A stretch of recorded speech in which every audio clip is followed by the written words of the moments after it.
Good morning, আমি Suman. SB Sweden ডায়েরির একটা নতুন পর্বে আপনাদের সবাইকে স্বাগত।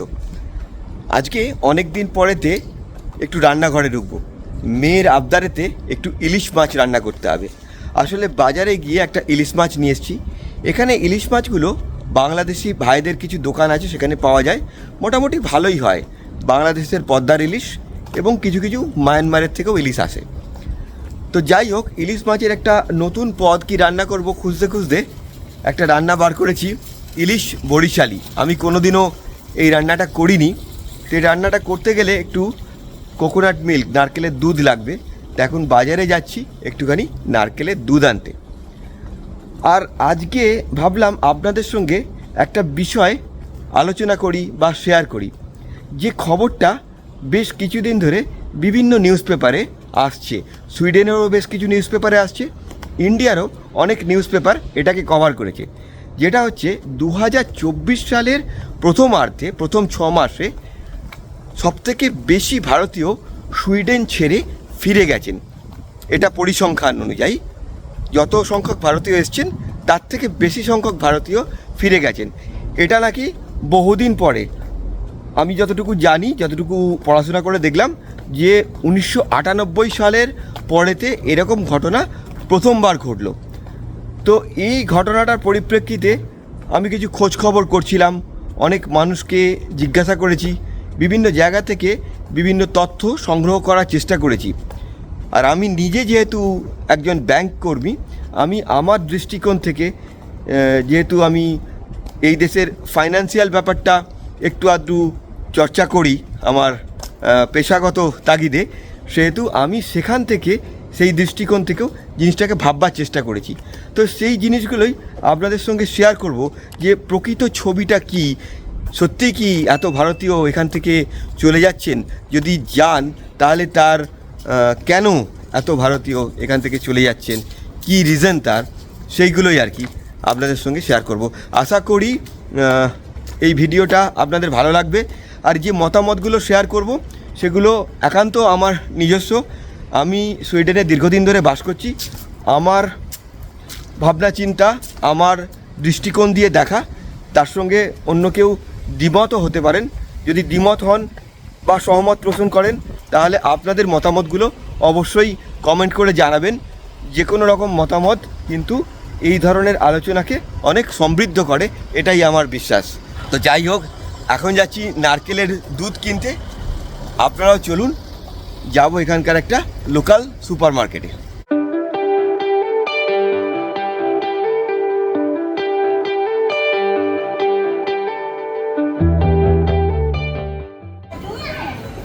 আমাদের ভিডিওতে আপনাদেরকে অনেকবারই বলেছি যে এখানে বেশ কয়েকটা সুইডিশ সুপার মার্কেট আছে। এই ইকা হচ্ছে তাদের মধ্যে অন্যতম বৃহৎ, মানে সুইডেনের ছোটো ছোটো গ্রামেতেও ইকা দেখতে পাওয়া যায়। এখন আমি ইকাতে যাচ্ছি, ইকার ভিতর থেকে আমি নারকেলের দুধটা কিনবো। এই যে সেকশনটা আছে, এখানে মোটামুটি এশিয়ান ফুড পাওয়া যাচ্ছে। এই এশিয়ান ফুডের জায়গা থেকে আমি কিনে নেব হচ্ছে এই যে কোকোনাট মিল্ক। এটার দাম হচ্ছে 16.90, মানে প্রায় 17 সুইডিশ ক্রোনার, যেটা ভারতীয় টাকায় প্রায় ওই 130 টাকা মতো পড়ে। বাড়ি এসে রান্নার সমস্ত সরঞ্জাম গুছিয়ে নিয়ে বসে পড়েছি ইলিশ মাছ রান্না করতে, ইলিশ বরিশালি, যেরকম আপনাদেরকে বলছিলাম। যেখানেতে ইলিশ মাছ কেটে রাখা আছে। এখন এই মাছগুলোতে আমাকে নুন হলুদ মাখিয়ে নিতে হবে। আর এই রান্নাটা করতে যেটুকু দেখলাম, খুব বেশি কিছু লাগবে না। সর্ষের তেলে রান্না হবে, তার সঙ্গে হলুদ, নুন, কালো জিরা, একটু পোস্ত আর কাঁচা লঙ্কা একসাথে করে বাটা আছে, আর সর্ষে গুঁড়ো, ওটা দিয়ে একটা সর্ষে পেস্ট বানানো হবে। আর আপনারা যেরকম দেখেছেন, আমি ওই কোকোনাট মিল্কটা কিনে নিয়ে এলাম ইকা থেকে, ওইটা দিয়েই রান্নাটা হয়ে যাবে। আর যেহেতু রান্নাটা করতে ফার্স্টেই আমাকে এই কাঁচা লঙ্কা আর কালো জিরের ফোড়ন দিতে হবে, আমি এখন কাঁচা লঙ্কা নিয়ে বসে গেছি। এই কাঁচা লঙ্কাগুলো কাটবো, মাছগুলোতে নুন হলুদ মাখাবো, এই আর কি। আর তার সঙ্গে আপনাদের সঙ্গে একটুখানি গল্প করব বা শেয়ার করব কেন এখান থেকে এত মানুষজন চলে যাচ্ছেন, এর রিয়েল কারণটা কি, বা সত্যি কি এত মানুষজন চলে যাচ্ছেন সুইডেন থেকে, বিশেষ করে ভারতীয়রা। মাছে নুন হলুদ মাখিয়ে নিয়েছি, আর এই যে ল্যাজের অংশটা আছে এটাতে আমি একটুখানি নুন হলুদ মাখিয়ে আলাদা করে রেখে দিচ্ছি, কারণ এটাকে আর আমি ওই বড়িশালির মধ্যে দেবো না, এটাকে ভাজা করে দেবো। যে কথাটা দিয়ে ভিডিওটা শুরু করেছিলাম, ঘটনা হচ্ছে 2024 সালের জানুয়ারি থেকে জুনের মধ্যে 2827 জন ভারতীয় এই দেশ ছেড়ে চলে গেছেন, যেটা কিনা গত বছরের সমসাময়িক সময়ের থেকে 171% বেশি। এটা নিয়ে এদেশের এবং ভারতের যে সংবাদপত্র এবং সংবাদ মাধ্যম তাতে অনেক লেখালেখি হয়েছে, অনেকে অনেক রকমভাবে এর কারণ অনুসন্ধানের চেষ্টা করেছেন।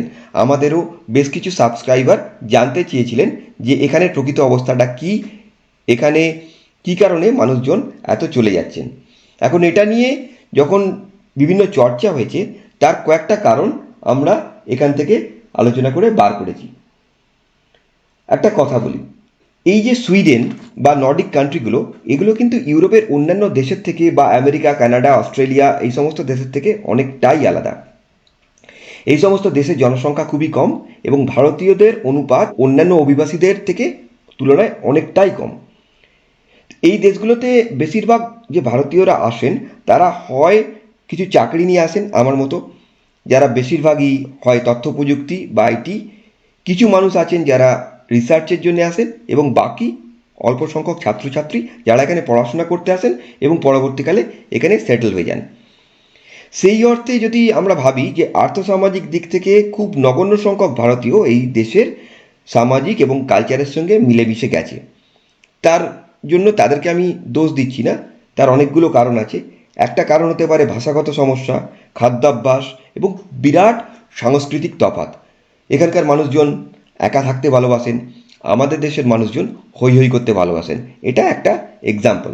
এখন এইসব কারণে যারা এই রিসেন্টলি মানে 10 বছর 15 বছর বা 5-7 বছর আগেও এদেশে এসছেন, তারা কিন্তু এই দেশটাকে আপন করে নিতে পারেননি, এই দেশের সঙ্গে একাত্ম হয়ে যেতে পারেননি। তার ফলেতে কী হচ্ছে, যখনই কোনো একটা বিভিন্ন ইমব্যালেন্স দেখা দিচ্ছে তখন তারা ভাবছেন যে আমরা দেশে ফিরে গেলে হয়তো অনেক ভালো থাকবো এবং সেফ থাকবো। এখন এই ইমব্যালেন্সগুলো কী সেটাই জানার। সেই অর্থে যদি আমরা দেখি তাহলে এই সমস্ত দেশে ব্লু কলার জব অর্থাৎ কায়িক পরিশ্রমের জব বা ব্যবসা বাণিজ্য বা সরকারি চাকুরি, নন আইটি রিলেটেড চাকুরি, যেমন ধরুন ডাক্তার, নার্স বা ক্লারিক্যাল জব, ট্রেনের ড্রাইভার, বাসের ড্রাইভার, এই সমস্ত জায়গায় কিন্তু ভারতীয়দের সংখ্যা খুবই নগণ্য, নেই বললেই চলে। এবার একটা পরিসংখ্যানে আসি। সুইডেনে 2016 সালের পর থেকে ভারতীয়দের সংখ্যা উল্লেখযোগ্যভাবে বৃদ্ধি পেতে থাকে। 2018 এবং 19 এই 2 বছরে সবথেকে বেশি ভারতীয় এই দেশে আসেন। 2 বছরে প্রায় 10,000, প্রত্যেক বছরে 5,000-এর উপরে ভারতীয় এই দেশে আসেন। এই যে বিশাল সংখ্যক ভারতীয়রা এখানে এসছেন, এনারা প্রধানত চাকুরি নিয়ে এখানে এসছেন। সুইডেনে বর্তমানে প্রায় 60,000 ভারতীয় আছেন, তাদের ভিতরে 10,000 ভারতীয় মোটামুটি এই দেশেই জন্মগ্রহণ করেছেন। বাকি 50,000-এর মধ্যে 26,000 ভারতীয়ই আসেন হচ্ছে 2010 থেকে 2020 সালের মধ্যে। তাহলে তার আগে কত অল্প সংখ্যক ভারতীয় ছিল আপনারা বুঝতেই পারছেন।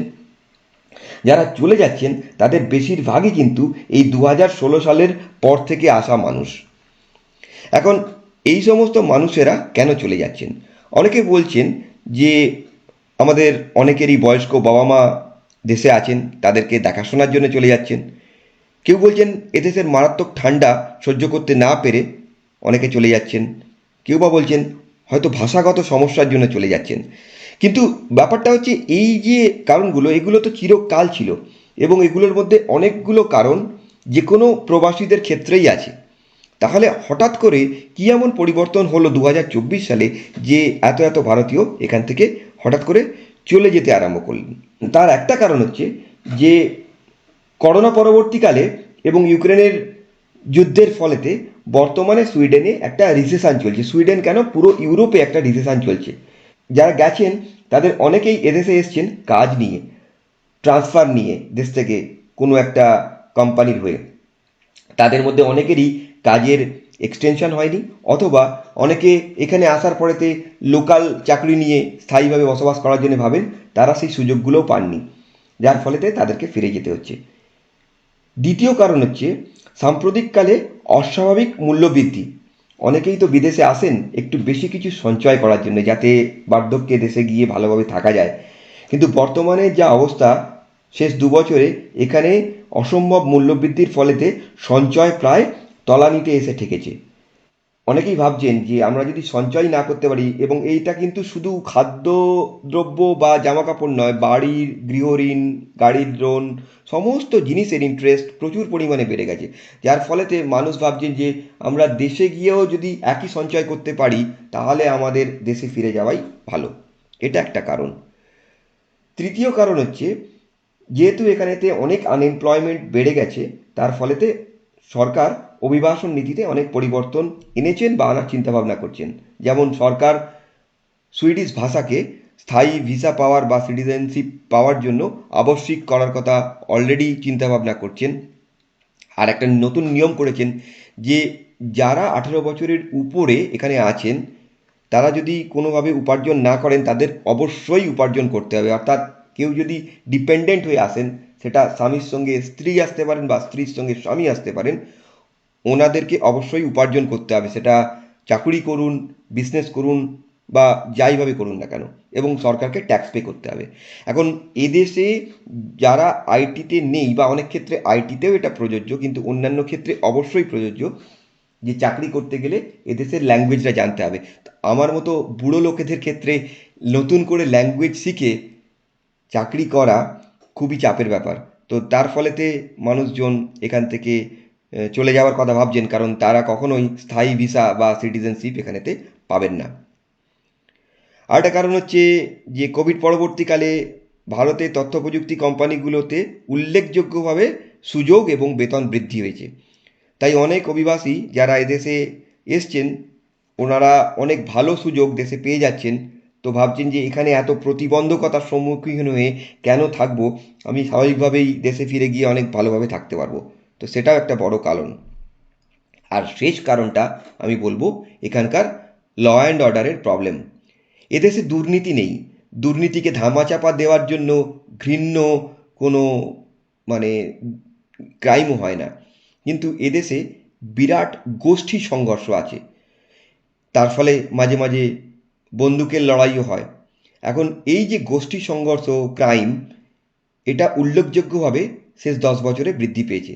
আর রিসেন্টলি বিভিন্ন সামাজিক কারণে, যেমন বলছিলাম আনএমপ্লয়মেন্ট বা অতিরিক্ত বাইরে থেকে লোক এসে যাওয়ার ফলেতে এই ধরনের সংঘর্ষগুলো আরও অনেক বৃদ্ধি পেয়েছে। একটা ছোট্ট পরিসংখ্যান দিই, 10 বছর আগে সুইডেন ছিল দ্বিতীয় সর্বনিম্ন ক্রাইমের জায়গা ইউরোপে, আর আজ সেটা উঠে এসছে দ্বিতীয় সর্বোচ্চ ক্রাইম, যদি বছরের হিসাবে ধরি, ইউরোপের মধ্যে। এতটাই পরিবর্তন হয়েছে, এবং এর ফলে মানুষে ভাবছেন যে আমাদেরকে যদি এগুলোকে সম্মুখীন হতে হয়, মানে ধরুন একটা মানুষ রাস্তায় বেরিয়েছেন, চাকরি করতে যাচ্ছেন বা কোনো জায়গায় যাচ্ছেন, হঠাৎ করে এই গানওয়্যারের মধ্যে পড়ে বেঘরে প্রাণ গেল, এরকম কিন্তু অনেকগুলি ঘটনা ঘটেছে।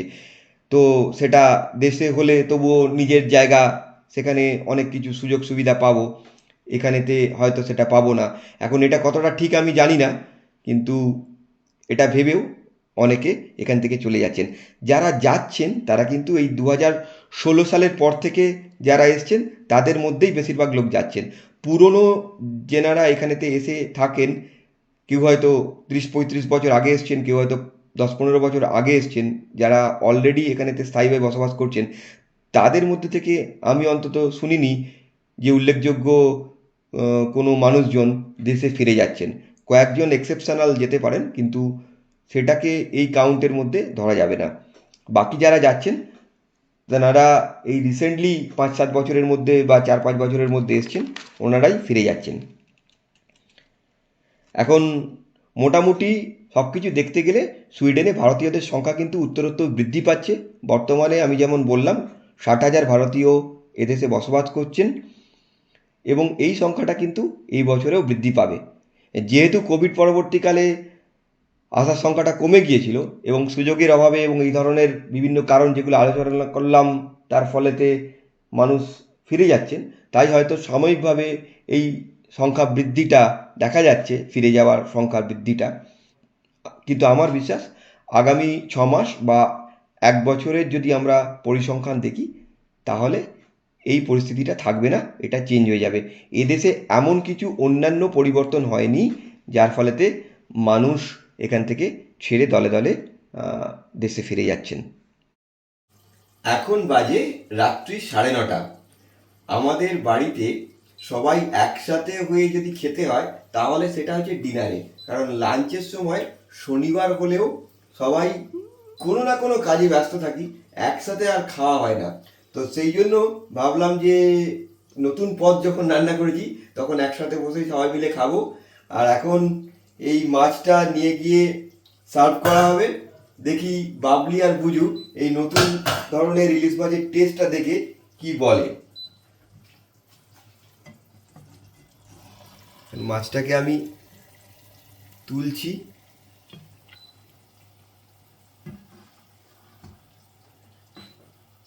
ইলিশ মাছ একদম গোটা গোটা তোলাটা আমার পক্ষে একটু চ্যালেঞ্জিং, মানে একটু এদিক ওদিক হয়ে গেলেই ভেঙে যাবে, আর ভেঙে গেলেই কিন্তু ওদের মনটা খারাপ হয়ে যাবে। তাই চেষ্টা করছি যাতে একদম পারফেক্টলি মাছগুলো ওঠে।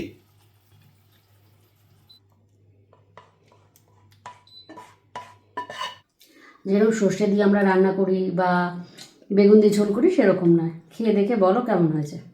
ভালো হয়েছে। ভালো হয়েছে? একটু মাছ খাও। খেলাম। আচ্ছা, তুই যখন ভালো বলছিস, সার্টিফিকেট দিয়েছিস, তাহলে ভালোই হবে। তুমিও খেয়ে দেখে বলো কেমন হয়েছে।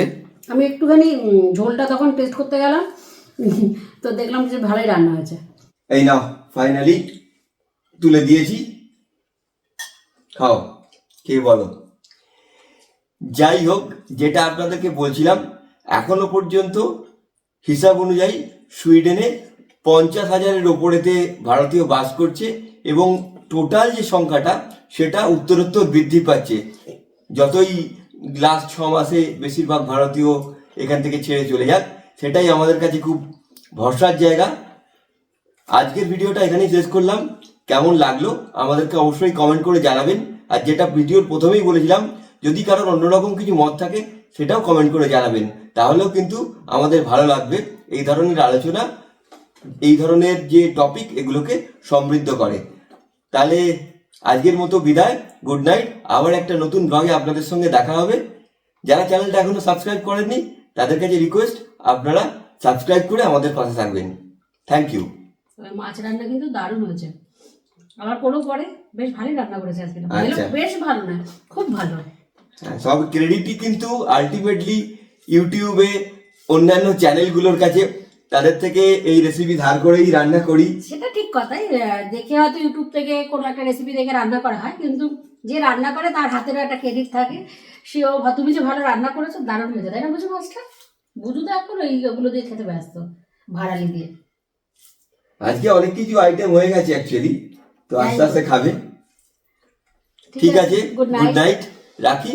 আবার একটা অন্য ভিডিওতে আপনাদের সঙ্গে দেখা হবে। Good night.